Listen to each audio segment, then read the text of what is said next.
There's a specific kind of fear that doesn't start with a loud noise. It starts with something small, something you almost dismiss. A sound outside that stops the moment you listen for it. A shadow that was there and then wasn't. The slow, creeping feeling that whatever is on the other side of that wall has been there longer than you realized. All three stories tonight are about that moment. The moment someone understood, with complete certainty, that they were not alone. It happened at home. It happened at work. It happened in the middle of nowhere. And in every case, the most terrifying part wasn't what was outside. It was how long it had already been watching. If you like true scary stories told slowly, realistically, and without exaggeration, subscribe. New stories go up regularly. Stay with me through all three. The last one still doesn't have a full explanation. I want you to understand something before I start. I had already checked every camera that night. All three of them. The feeds were clear. Nothing was moving. I know that because I checked twice. My husband had been out of town since Wednesday, work trip. He wasn't coming back until Sunday. This was Friday night, just past 11. I'd had a glass of wine, watched something I can't even remember now, and gone through the usual routine before bed. Lock the front door, check the back slider, pull up the camera app. We'd installed 3 cameras a few weeks earlier after a package was stolen off the porch. One covered the front door and driveway. One covered the backyard. One was mounted on the side of the garage, angled toward the side gate and the narrow strip of decorative gravel that runs along the right side of the house. I checked all 3 feeds. Nothing. I plugged in my phone, set it face up on the nightstand, and closed my eyes. I was almost asleep when I heard it. A slow, deliberate crunch from the right side of the house. Gravel. I sat up. My first thought was an animal. A raccoon, maybe. A cat. Something that wanders through at night. But I've heard animals on that gravel before, and they move in bursts. Quick, uneven, skittish. This was different. One step, a pause, another step. I picked up my phone and opened the camera app. Side feed. The gate, the strip of concrete, the fence. Still. Empty. The motion light on that side hadn't triggered. I kept watching. Nothing moved. The sound had stopped. I set the phone down and lay back. I told myself it was nothing. I told myself I was tired. A little wine relaxed, and my brain was building a pattern from random noise. Then it started again. 1 step. 2. A longer pause. I turned on the bedside lamp. I picked up the phone. I opened the camera feed again, and this time I didn't just watch. I looked at it. Really looked. That's when I noticed it. The camera was angled toward the gate. But between the camera's frame and the actual wall of the house, there was a strip of space, narrow, maybe 18 inches wide, that the lens didn't cover. A gap. A slice of shadow that the camera simply didn't reach, and the gravel strip ran directly through that gap. Before I tell you what I did next, I want you to think about what you would do. Because the smart move is obvious in hindsight. But when you're alone, in a house in the dark, listening to something move just outside your wall, your brain doesn't always go to the smart move first. I stayed in bed. I kept watching the feed. I told myself that if something was there, the camera would catch it when it moved. Then my phone buzzed. A notification, motion alert, backyard camera. The timestamp said it had triggered 43 seconds ago. I'd missed it. I switched to the backyard playback and scrubbed back. 20 seconds of nothing. Patio furniture, the tree in the corner, the fence running along the right side of the yard, the same fence that borders the side of the house. Then, at the 21-second mark, at the very top edge of the frame, a hand. Gripping the top of the fence. Fingers curled over the wood. Knuckles visible. And then it was gone. Pulled back. Like whoever it was realized they'd gone too far and pulled back. They weren't trying to climb over. They were looking over. Checking whether the backyard was visible from the house. Checking whether they could be seen from that angle. They were surveying. I called 911. I kept my voice low. I told the operator what I'd heard. What I'd seen on the backyard footage, that I was alone, that the motion light on the side of the house hadn't triggered at all, and that I couldn't hear anything moving anymore. She kept me on the line. Officers were on the way. I sat in the center of my bed, with my back against the headboard, and watched all 3 feeds on split screen. Nothing moved for 11 minutes. The officers arrived, swept the perimeter, checked the yard, checked the gate. The gate was unlatched. I was almost certain I'd latched it when I put out the trash that afternoon. Almost. One of the officers walked the side of the house with a flashlight and called me out to look at something. Footprints. In the gravel. Adult-sized. Flat-soled. Starting from just inside the gate, moving toward the house and then stopping. Right there at the edge of the camera's frame. Right in the blind spot. The stones were disturbed in a wide, irregular pattern. Not from someone passing through, from someone standing still. Long enough to shift their weight, long enough to settle in, long enough to leave a real impression in the stones. The officer said it could have been someone scoping entry points. He said it was also possible they already knew the camera layout. That second part is what I keep thinking about, because the blind spot isn't obvious. You'd have to study the camera angle. You'd have to look at the house more than once and work out exactly where the gap was before you'd know to stand there. We never found out who it was. No break-in, no follow-up incident. My husband came home Sunday. We added 2 more cameras, repositioned the existing ones, and installed a motion-activated floodlight on the side of the house. But some nights, before I go to bed, I still check the side feed twice, and I still look at that narrow strip of shadow at the edge of the frame, wondering if the new angle actually closed it, or if there's just a different blind spot now that I haven't found yet. Being watched outside your own home is bad enough, but at least at home, you know the layout, you know the locks, you know where the cameras are supposed to point. The next story happened somewhere more public, a workplace, a parking lot, a place with lights, security, and other people nearby. And somehow, that made it worse. My job sounds boring, and it is. Medical records processing. 2nd floor of a low-rise office building in a business park. At night, the park is almost completely empty. A few tenants run evening shifts, but by 10 p.m., most of the lots clear out. I came in at 10:45 p.m. and left at 7 a.m. The parking lot out front held maybe 80 cars during the day. At night, there were usually 3 or 4. I always parked under the light pole at the far end of the main row. I'd developed that habit within my first few weeks of working nights. Park where it's bright. Park where you can see clearly when you're walking back alone at 7 a.m. I noticed the silver sedan for the first time in early October. Or at least, early October is when it registered. It was a Tuesday night, just past midnight. I'd gone out to grab something from my car. The parking lot was quiet. Cold. No wind. And at the far edge of the lot, just outside the reach of the overhead lights, there was a car I didn't recognize. Engine off. Dark inside. No one visible through the windshield. But at that distance, in that lighting, I couldn't be sure. I got what I needed and went back inside. Wednesday night. Same car. Same spot. Thursday. Same car. Same spot. I mentioned it to Priya, my coworker, on Friday. I described it and asked if she'd noticed it. She had.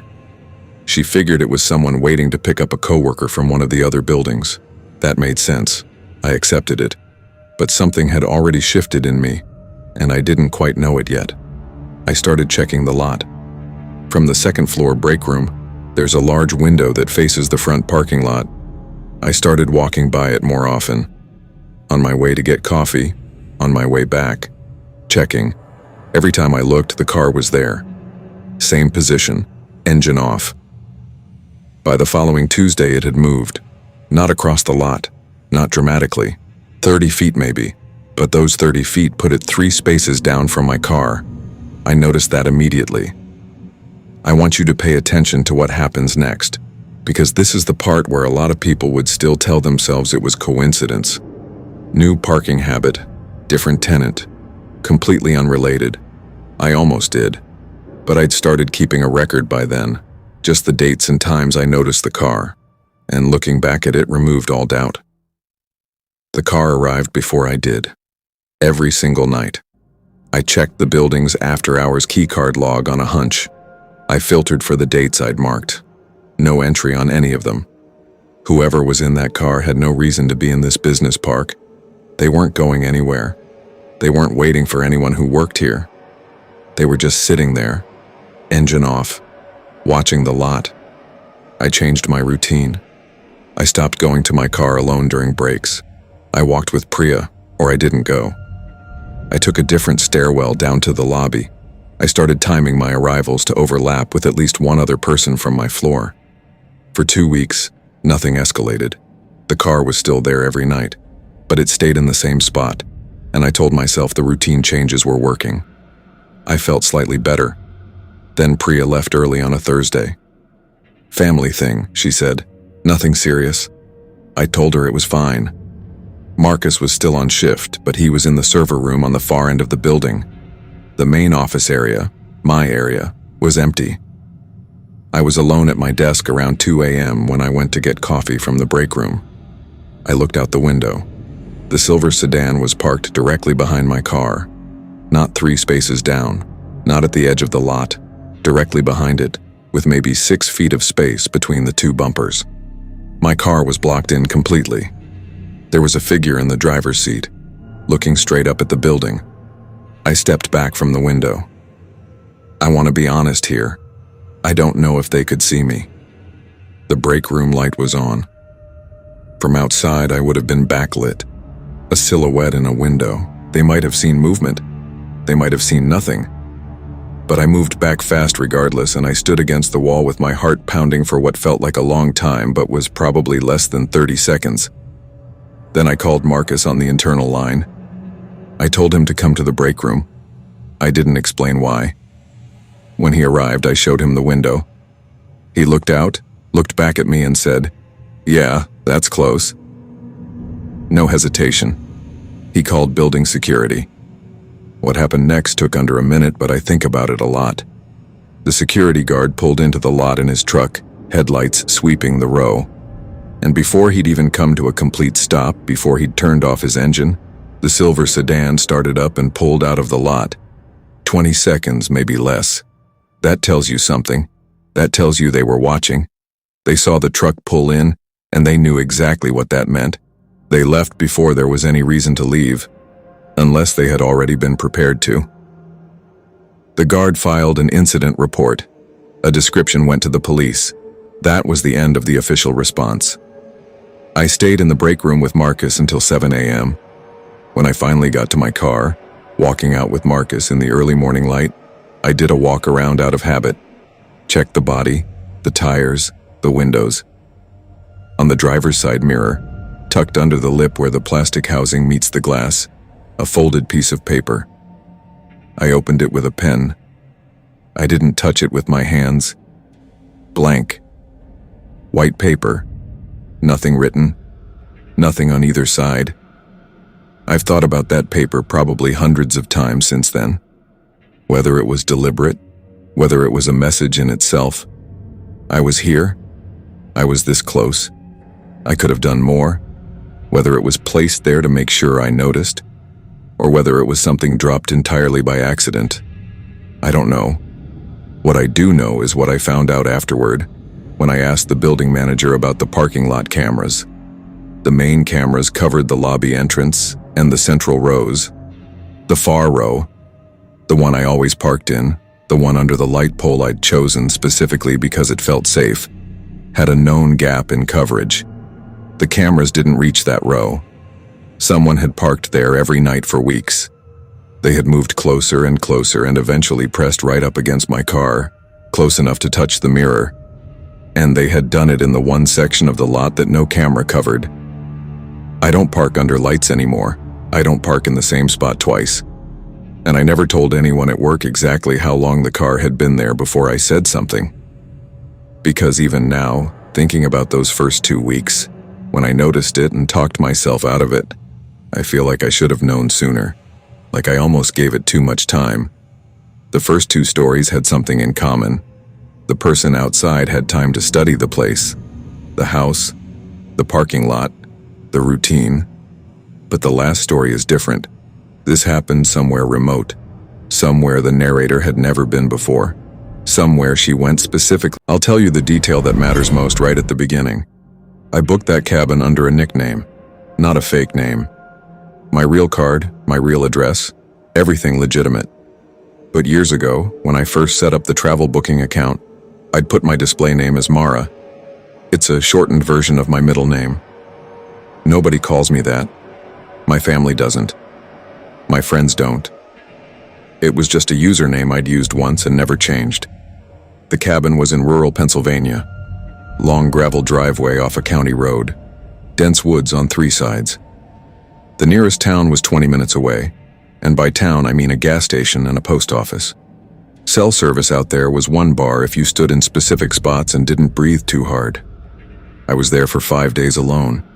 A work project had just ended badly, and I needed to be somewhere quiet with no obligations.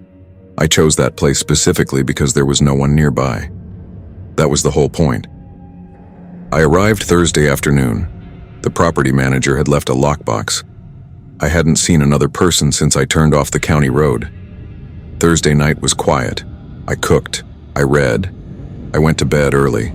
Just wind and tree sounds and the occasional creak of the cabin settling. Normal.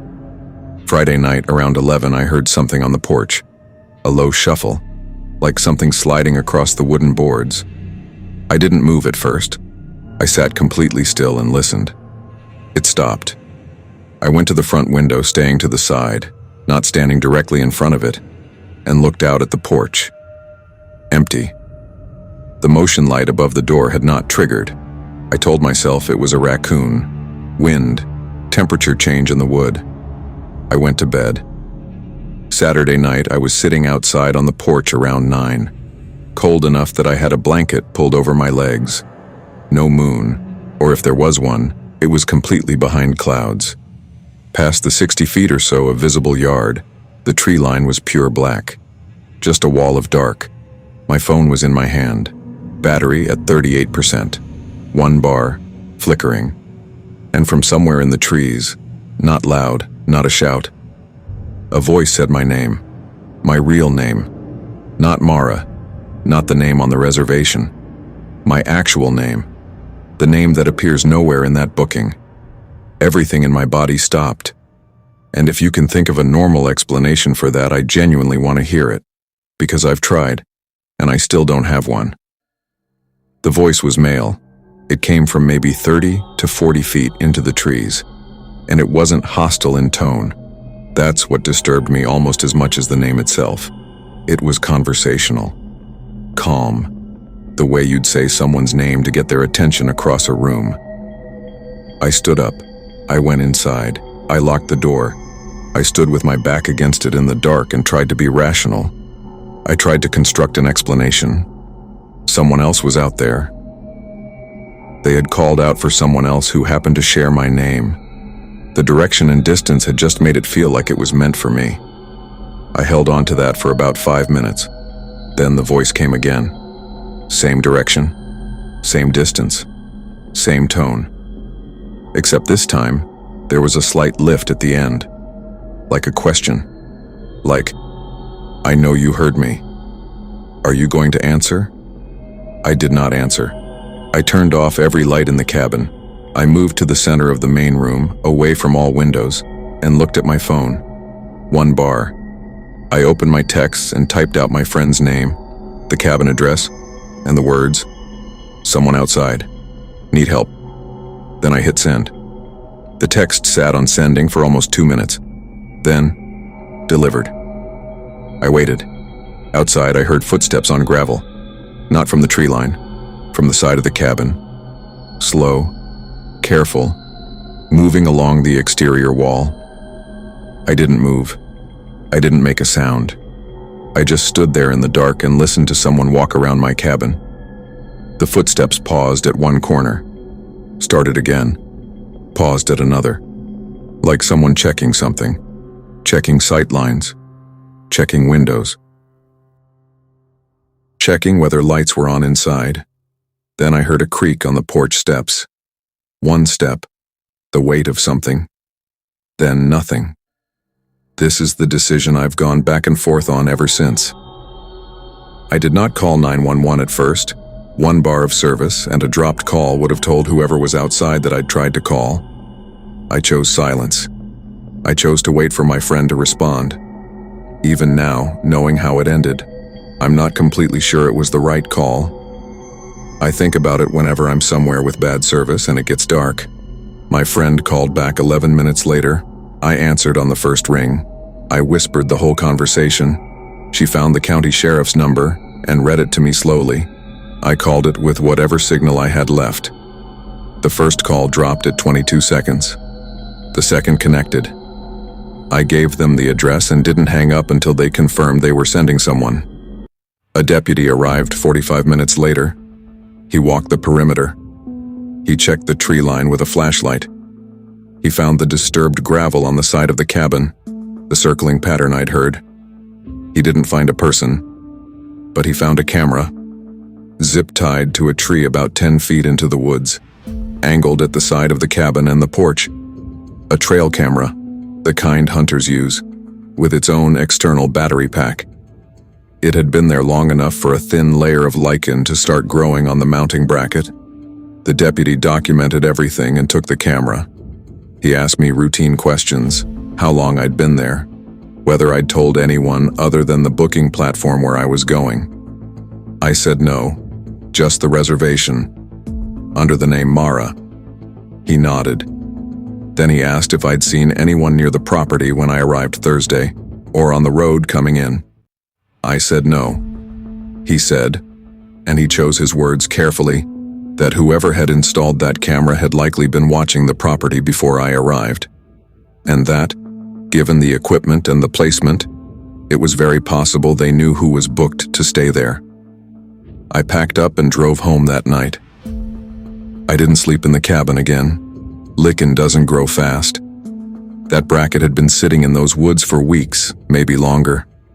That camera was there before I booked, before I arrived, before I sat on that porch in the dark with one bar of service and a blanket over my legs.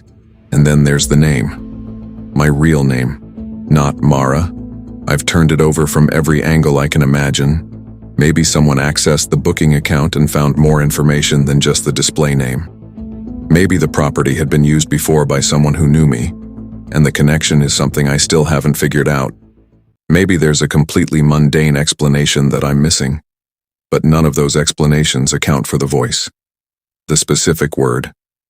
My specific name, spoken quietly from the dark by someone who had no reason to know it, on a property where nobody was supposed to know I was there at all.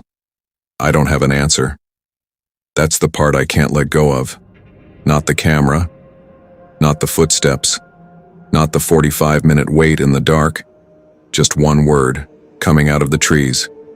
My name. 3 different places. 3 different people. 3 completely ordinary situations that became something else. A Friday night at home. A regular shift at work. A solo trip taken for peace and quiet. None of these people were doing anything wrong. None of them were careless. They were just living. The same way you live. The same way I live. Assuming that a normal day means nothing is coming. Sometimes it does mean that, but someone watching you doesn't announce themselves. They don't knock and introduce themselves. They don't tell you how long they've been outside. They wait, they learn your habits, they find the blind spots, and usually you only find out when something small goes wrong at exactly the right moment. The gravel crunches, the alert fires. A voice comes out of the dark and says your name. If you've had something like this happen, something outside a window, a car that kept reappearing, something that woke you up and never fully explained itself, put it in the comments. I read them. These things happen more than people talk about. And if you want to keep watching stories like these, told slowly, told realistically without exaggeration, subscribe. That's what this channel is. That's all it is. Stay safe. Check your cameras. And pay attention to the small things. Because the small things are almost always where it starts.